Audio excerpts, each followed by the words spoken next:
Rest in peace, Eddie Van Halen. Welcome in to the DNVR Avalanche podcast. We are only about 3 hours before our proper draft coverage starts. I'm your host, Rito, joined as always by AJ Hafley. It's a little bit before the big shindig goes down, so we're hanging out, talking a little bit of pre-draft, what's gone down beforehand, what rumors are flying out there, and I gotta be honest with you, AJ, it's been pretty darn slow this morning. It's been really weirdly quiet, given that this is a draft day in which there are 5 teams in the 20s that are trying to get rid of their pick. There are maybe even more, and that there are teams that don't have money that want to be able to spend money in free agency, and they can't get rid of it. I think the best example of that is Vegas. They're willing to attach a second-round pick and retain half of Marc-Andre Fleury's salary to just dump him. Like, I'm sorry, but I'm sorry, but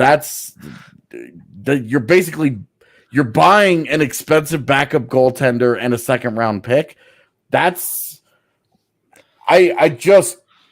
the hell? Like, bad teams should be all over this. New Jersey should be all over this. Buffalo should be all over this. Ottawa should be all over this. Detroit should be all over this. What are you doing? Anyone who has any interest in a second round pick and cap space, basically. I mean, even Colorado should be considering this. Yep. I'm no bones about Francouz or Grubauer. I'm fine running that tandem back, but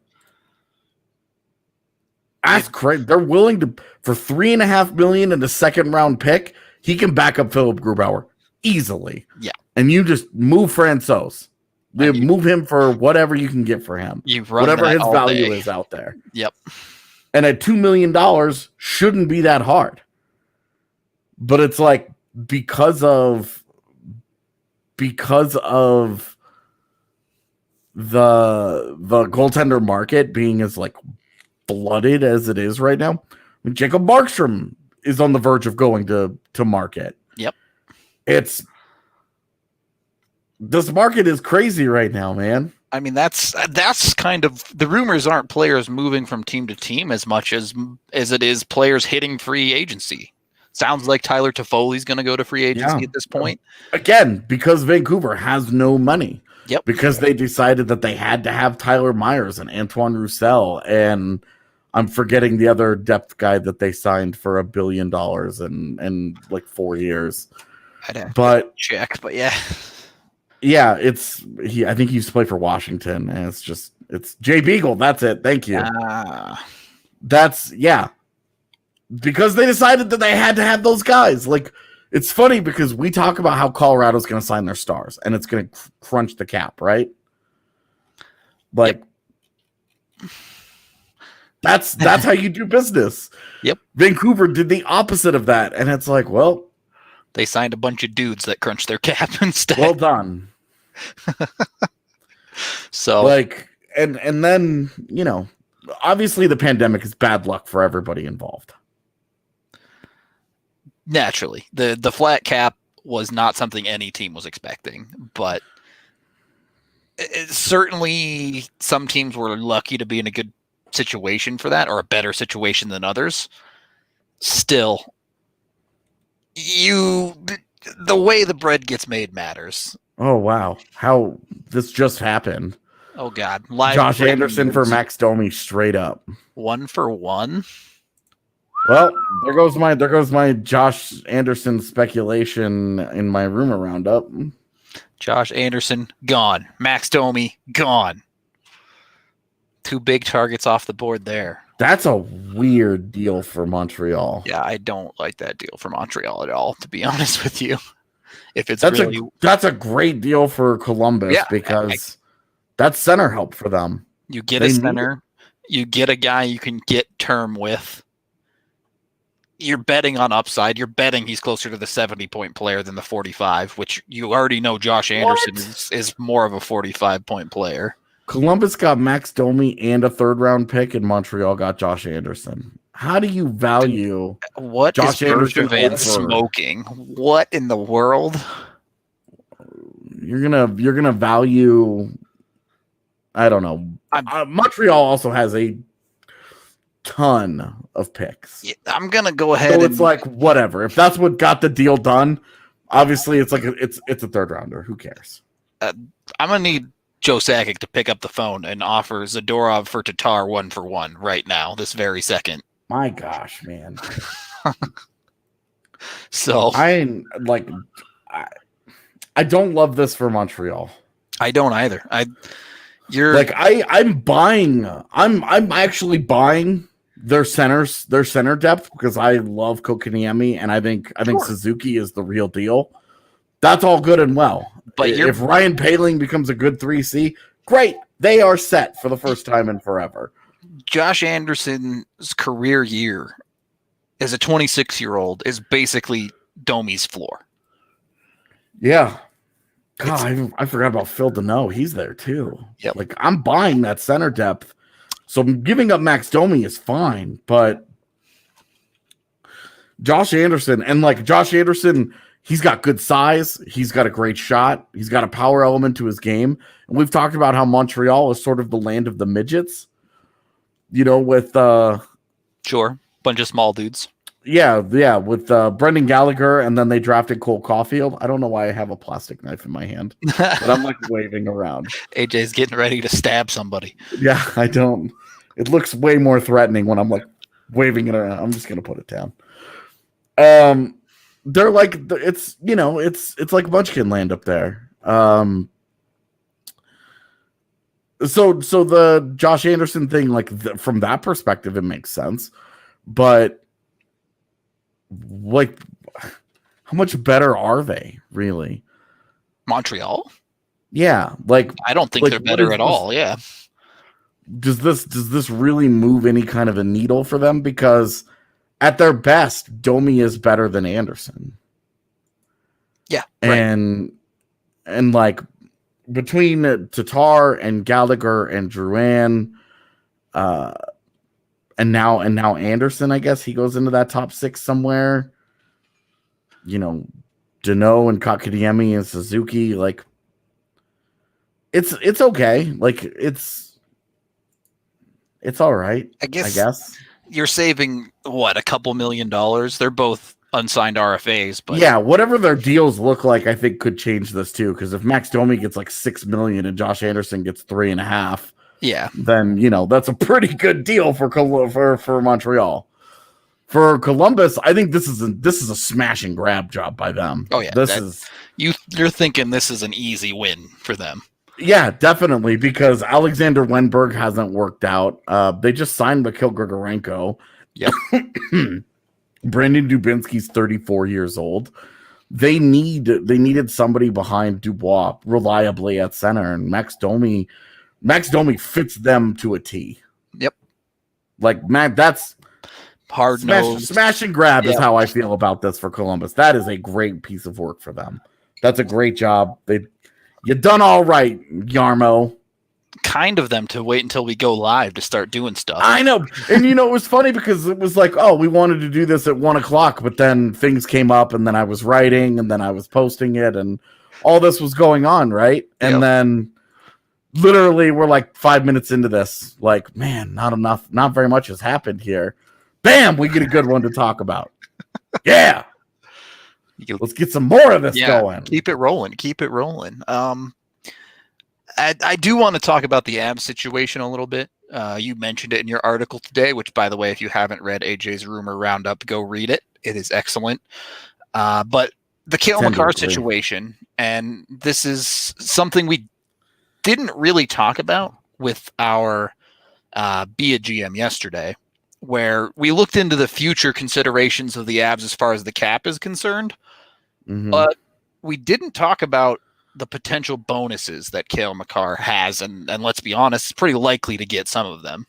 When we talk about how much cap space Colorado has, the thing that we haven't talked about is this performance bonus that's kicking around.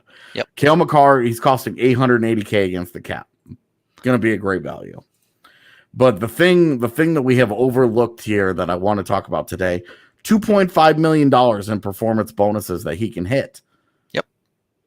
Now, performance bonuses, obviously, you have to earn those in order for those to count. And they get counted at the end of the year. Again, after a player earns them, obviously. If Makar were to hit these performance bonuses, all of them, it costs $2.5 million.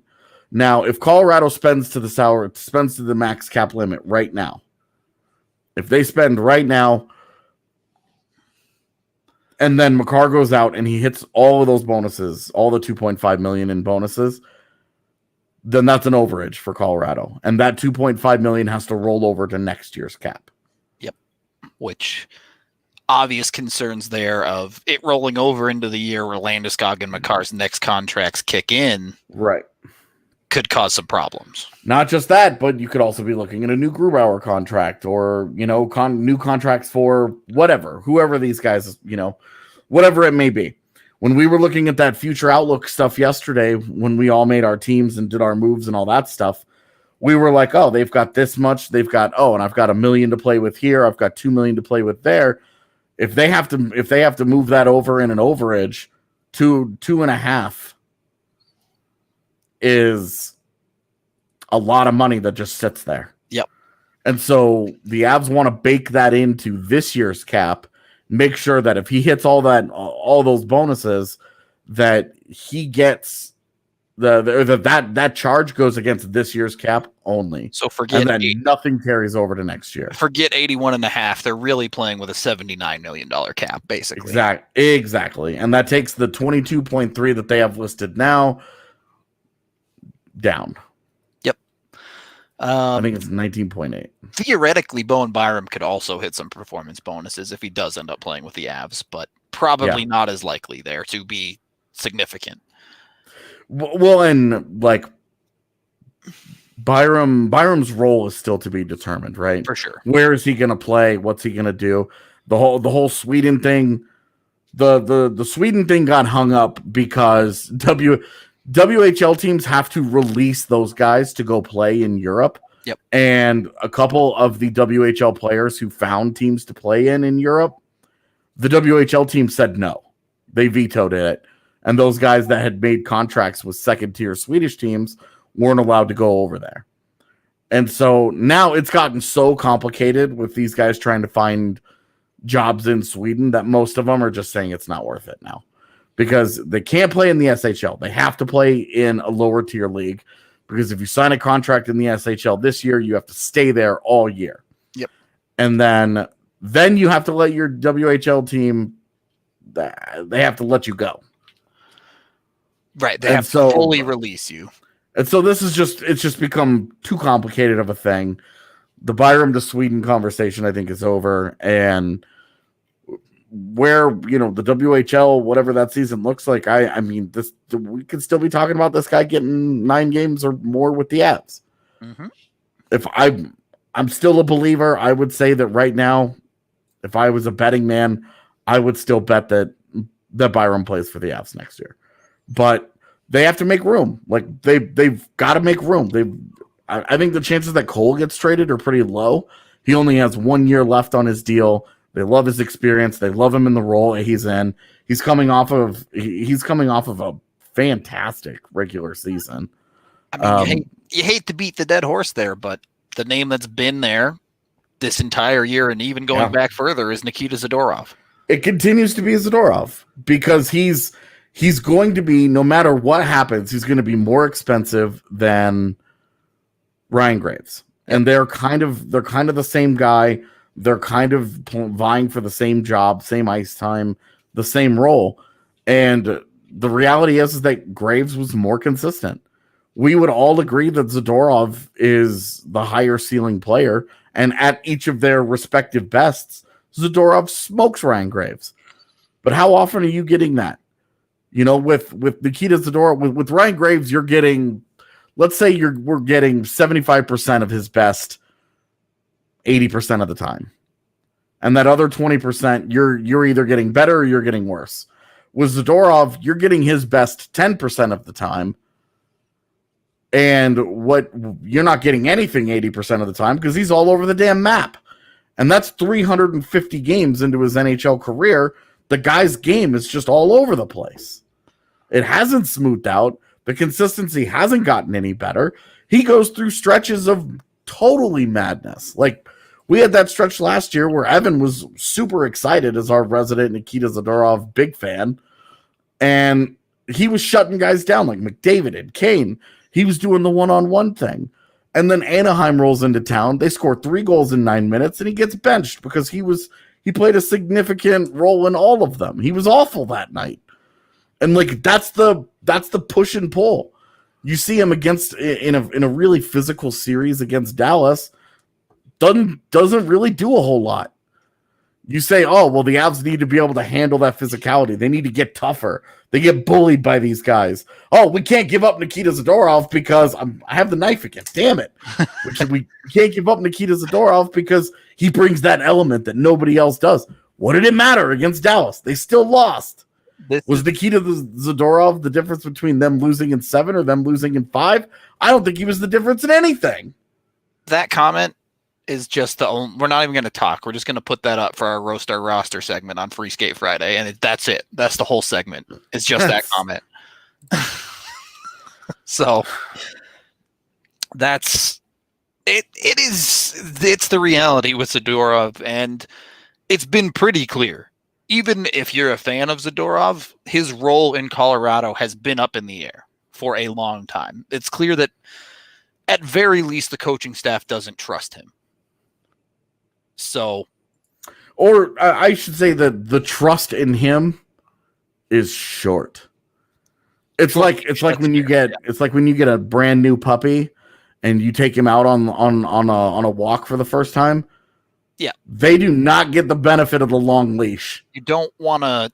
If Zadorov makes a mistake, you don't want to leave him in and find out if he's having a night and it was just one mistake. Yeah, you want to pull him because you know the potential for disaster is there. Yeah, you staple him to the end of the bench, and that's how it goes. So, I mean, it's tough. Like, I to a man, I think even Ryan Graves would tell you that Zadorov is better. Just has more natural talent. But when it comes to coaching and when it comes to making lineup decisions, there's only so many times that there's only so long that you can wait for that talent. You know, and when you have a guy like Graves who can give you the bulk of what Zadorov gives you, but does it more consistently, I think it's just time to cut bait. And I think the Avs have also, like, I don't think that I disagree with Eric here, who says that they've held on to him too long. I think that they've given, I think everybody in the league has a decent idea of what Zadorov is, and that's fine. Yeah, I do think that's fine. I'm not bothered by that at all. That gives there's Nikita Zadorov's an NHL defenseman. Right. We're not sitting here talking about, oh, this guy can't play or he shouldn't be in the league or anything like that.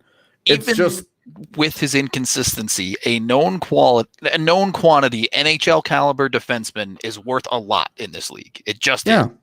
I mean, we see guys like Oscar Fanberg get traded for at the deadline. Yep. You know, and granted, it's for 5th and 6th round picks and stuff like that. But it's like, if you've proven that you can play on any level in the NHL, like a high end, low end, whatever. If you're a legit NHLer team, you have value. Yep, 100%. You have value, and that's true. That this is also why Tyson Jost has value, because he's proven he's an NHL player. Look, like this is a lower ceiling guy. We're not talking about this guy's going to have the 50-point breakout anymore. It sure as hell isn't going to happen in Colorado. So, I mean, you say these guys have value. Circus of value. Where are they going out and getting it? I see Chris Letang mentioned in this. Kyle Palmieri, perhaps? Yeah, I think if I'm New Jersey, I think Palmieri and Zadorov is a good fit. because they get 2 years of Zadorov with RFA control to see if that's a guy that they can find a job for on a defense that just doesn't have very much right now. And certainly doesn't have any element of size or physicality like what Z brings. And it sounded like Sebring, like the car. Z brings. Anyway, my brain's all over the place. There's a hockey player with the last name Sebring too, isn't there? Maybe. Maybe not. I don't know. Anyway, off topic. Yeah. I was curious what you were going to find. I found the best hockey players from Sebring, Florida, so not great. Nice. So, like with a guy like Zadorov, I think that would be an interesting conversation. If you're Colorado, which would you rather have, Kyle Palmieri for a year or the 20th overall pick? Yeah. Because Kyle Palmieri can fill a role for you right now, and maybe he comes back next year, and you re-sign him, and he's like a fine sixth forward for you. And like it's okay. It's not great. It's fine. Or would you rather have 20th overall and give you 20 and 25? And we're talking about Colorado's need to restock their pipeline. All of a sudden, you have 2 first-round picks for the second straight year. It's a pretty quick restock right there. I would be strongly interested in that. But I can also see from Colorado's perspective, they've given all these games to Nikita Zadorov, and now they're just going to trade him for a guy that they'll see again in 3 years. I can see why they would not be interested in that. I mean, it's you open up if you were to trade him for a guy like Palmieri, Bowen Byram can easily slide in, right? If you were to trade him for the pick, Bowen Byram still slides right in. But Palmieri makes you a better NHL team, a more well-rounded NHL team. Whereas if you add Palmieri and Byram, you're better than if you just add Byram. But then the first rounder, it's the 20th pick. You have 20 and 25. Could you move 20 and 25 and get up to 12 with Florida and take the defenseman that you really like? Could you get up to 10 with Winnipeg? If Askarov starts to fall, how high could you get? Like, I don't think you're getting to 10, but now you start having these crazy conversations where you're like, how much work could they do if you were able to get 2 first rounders? Yeah. How much piece trade with Florida? Is that what you're saying here? How much could you interest a team like Tampa Bay and say, hey, you guys don't have Steven Stamkos on your untouchable list. How about we give you Kadri in these 2 first rounders and a prospect? Man, you just won the cup without him, and now we have Steven Stamkos and Nathan McKinnon down the middle in Colorado, and it's just a different look. That would be pretty crazy to make Stamkos your 2C, but I'm just saying, I just think that it's true. I mean, look, he makes a good point. All right. It wouldn't be the first. There's that story about that kid who started with a paperclip on Craigslist and he ended up with a house. Yeah. I was actually going to talk to you about the paperclip the other day because I was thinking about 7th round picks and I was like, all that is the paperclip. Yep. Pretty much. You take your paperclip and you say, maybe this thing becomes a house someday. And who knows? Guess got to make smart deals. You just got to call Pierre Dorion a lot. A lot. Or apparently Minnesota. Given that somebody wanted us to do a roast my roster and just talk about what Minnesota has done. I mean, they essentially the combination of Minnesota and San Jose. I have the knife again. This has got to stop. He can't put it down. It's just I don't know. I'm just obsessively picking something Minnesota up. and he brought out the knife. That's right. So Donato got traded first, but I want to talk about Dubnyk because they basically just gave him away for a 5th round pick to San Jose. San Jose only gets him for 1 year, but I mean, you have to expect San Jose thinks they're getting their starting goaltender in Dubnyk, right? Sure. Sure. Sure. I have no idea, dude. I have no idea what they think they're getting out of Devin Dubnyk. Yeah. Even with retained salary, I have, and like, this is a decent goaltender market. If you're going to spend that money on a goalie, why wouldn't you take a shot on a Lundqvist or Fleury or trade for Francouz or like maybe with like Markstrom and like it's a weird trade all around because who got value out of this trade? Does Minnesota care about a 5th round pick? Like Minnesota's like, look, that's for a guy that had a year left and didn't help us at this position, and we clear off half of his salary.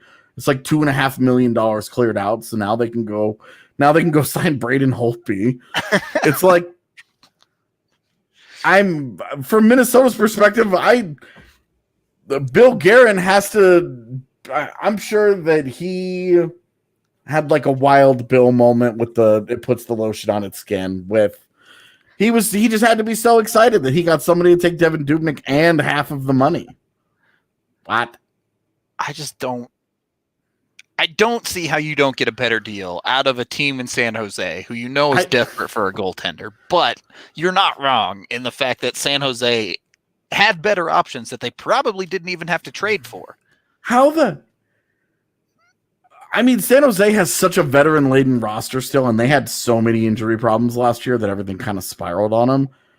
I keep saying that I think that they're going to be a bounce-back team next year and to keep an eye on them just because they just have too much raw talent on that team for them to bottom out like that again.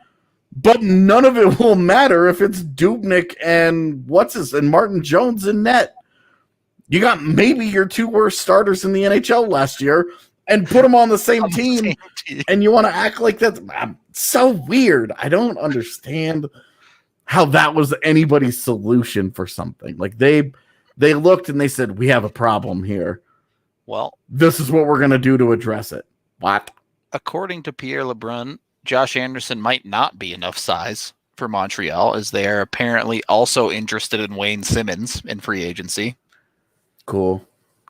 Nothing to say about that. The people that are interested in Wayne Simmons in free agency probably haven't watched him play in the last. I feel like they're making a mistake. Yes, 100%. Look, if you can get Wayne Simmons on a 1-year deal for like playhouse money for $1 million, yeah. Okay, like, indeed. Sure, like, so what, right? But also, that Carson Soucy contract kills me. It is so funny to me because I remember watching him in preseason last year and against the Avs, and he just kept dicking with the Avs. Like it was all like the stuff that you want out of your depth guys, right? Like it was like, oh, he's annoying. Oh, look at them. He's getting under the other team's skin. Except they were turnstiling him, and he kept taking penalties. And this continued into the regular season where they owned that dude. And it was like, and people were like, oh, Carson Soucy's he's a solid third pairing defenseman. And it's like, we know that the bottom falls out of these like borderline talents all the time. And they just made a 3-year commitment to a third pairing defenseman that's like kind of stanky. Good. I no doubt have a biased opinion of Carson Soucy because I've watched the Avs just like beat up on him. But I don't know. That's a guy that you're going to spend your money wisely. That's the point you're getting to here. It's so bizarre to me. Thoughts on the Avs taking a flyer on Bobby Ryan? We've talked about that. That would be fun. I would be okay with them taking that chance, man. To be honest with you, I would even be okay with that chance on a multi-year deal as long as it was a 2-year deal only. I mean, that's no third year, none of that. What does fine with that mean? Because there's no way that's even like plan B or plan C if you're the Avs. I mean, 2 years, say $3 million. Not total.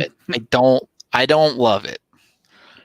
Go out and get someone I'm more good on consistent. Yeah, hard pass on Wenberg for sure. Yeah, I'm. You know what? Alexander Wenberg is going to be awesome in the NLA when he gets over there eventually. So, there's not too many other rumors with any weight to him. You have Calgary looking hard at Connor Zary in the draft. Any other little draft tidbits you got? Yeah, Calgary, Zary at 19, big thing. New Jersey really wants to trade 20. Colorado has shopped the shit out of 25. They have let I'm imagining that they all have like a group text, and Joe Sakic just wakes up every morning and he's like, "Anybody want 25 today? 25 is available. Anybody want this? Come on down to Joe Sakic's picking for you." And it's like a scheduled text every morning at 6 a.m. You just reschedule it every time. Y'all want 25? Tuesday. Or it's like the old Dave Chappelle skit. The guy that used to do you want some crack? Oh. It was just like Joe Sakic wandering around like, you want 25? I think the Avs don't want to make a pick there. They will, obviously, if they get to 25 and they're going to like forfeit it, they'll take somebody. But I think they would really love to trade that for somebody, or they would really love to trade down. Pick 25. Tyrone Biggums, that was his name. Tyrone Biggums. That was his name. I was thinking Clayton Bigsby, and I was like, no, I know that's a different skit. That's a different one, but yeah, Tyrone Biggums. Oh yeah, there it is. Tyrone Biggums. Yes. You take pick 25 to trade back to pick 35. And then 5 miles west to the tree farm. Nice. Yeah, I think the problem it seems to be is no one wants to pull a trigger on any of these pick trades. Well, and in talking with people yesterday, I think that the thing with the picks in the 20s, you can't make those deals in advance. Yeah, they have to happen on the floor. Yeah, like by the time pick 22 rolls around, Ottawa has to know at 28. Well, we've got one guy left on our board, and if he gets to 25, we've got to move. We've got to go. We've got to go. The guy is still there. If Lapierre is still sitting there or something, and it's like, okay, it's moving season. So I think, that's tough. Like, those pick deals are just, I think that those are going to have to be, you have to let the draft happen to just sort of, it has to unfold for us to have that conversation. But this conversation about Matt Murray, I probably threw a little fire onto that with my rumor roundup, because they've talked with Pittsburgh about Matt Murray and Chris Letang. So we'll see. We'll see. Yep. Yeah. Again, lots of Tyler Johnson's not really a dude I have much interest in. I've never had a lot of interest in him, and it would be weird to me. Not a dimension Colorado really needs to add. That even if it was, you can talk about that guy once he waves is no move. Like, there's a giant blockade in the way of him going anywhere right now. Yeah, and I think he'd be willing.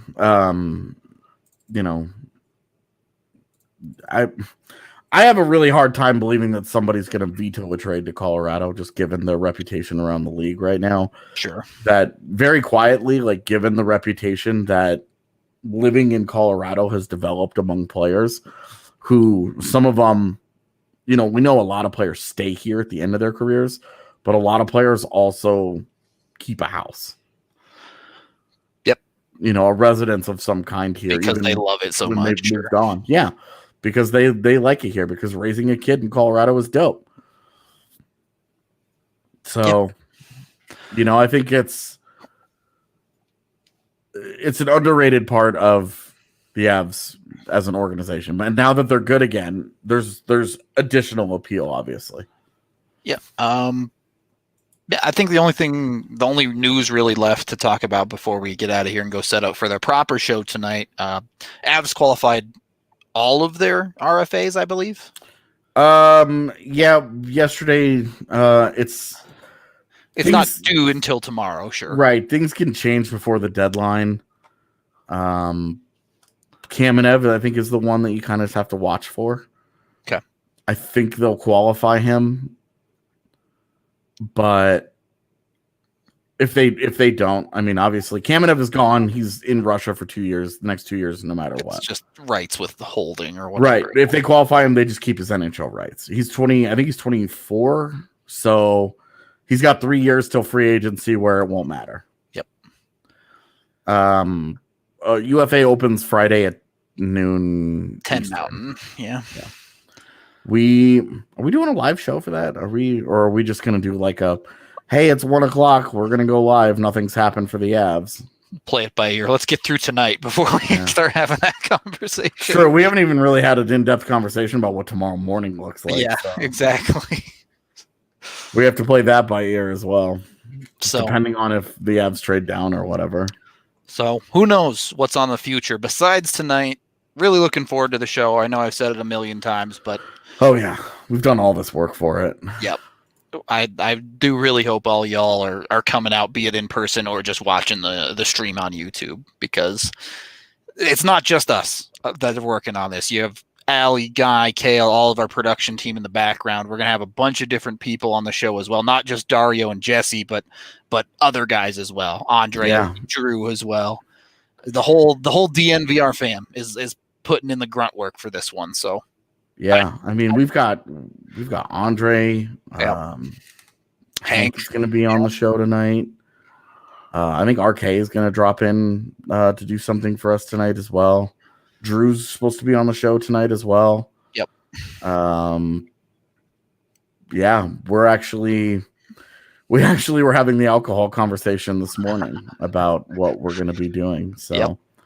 They'll be drinking. We're going to be live. JJ, we're going to be live doing an entire draft show. Honestly, you can just turn the draft off and watch us. Especially because there's that fun rumor that the president wants to address the nation tonight and is going to airdrop in on all the major networks. And we will continue on with covering the actual draft. Yeah. Regardless of whether or not everybody else actually on the TV in this country. Yeah, gets co-opted by President Trump having something to say. So, all right, guys, I can drink a lot of beer, but that's an insane number. Yeah, that I think 14.5 would be a good number for the DNVR staff. Yeah. That's too many. Take the easiest under of my life right there. I can tell you for me it will be 0. This will be on YouTube, yes. Yeah, like it is right now. YouTube, Periscope, the way that it's being broadcast right now, it will be broadcast tonight. Except we're expecting it to be a 4-ish hour show. We will be going live 15 minutes before the draft starts, so 4:45 Mountain Time. We will be officially going live. We're going to talk about COVID. We're going to get crazy political and talk about the elect. No, I'm kidding. We're just going to talk about why this is a goofy-ass draft year, and then we're going to get into the draft. We're going to talk about why Lafreniere is dope, why the Rangers traded the first overall pick to the Kings. It's going to be crazy. Yeah, I'm so excited for it. We put in the works. That's all I can say about it. Yeah.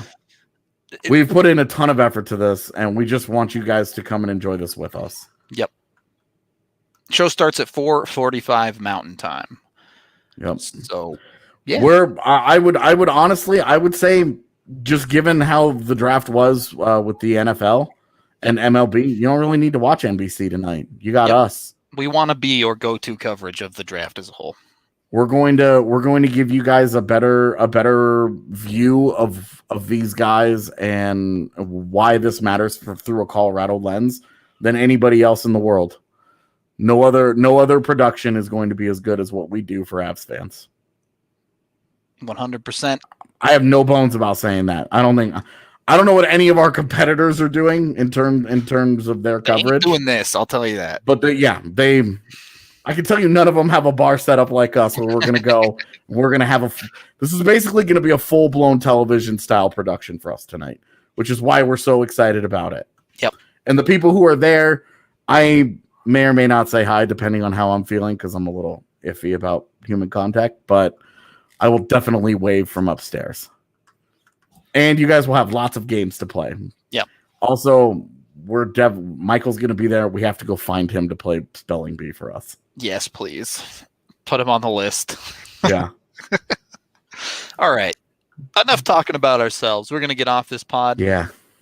2 hours and 25 minutes. You will see our faces again in this very same place. Hope to see y'all there. Until then, get hyped. The Avs are hopefully taking somebody tonight. We're out of here. Be back in a little bit with all of you.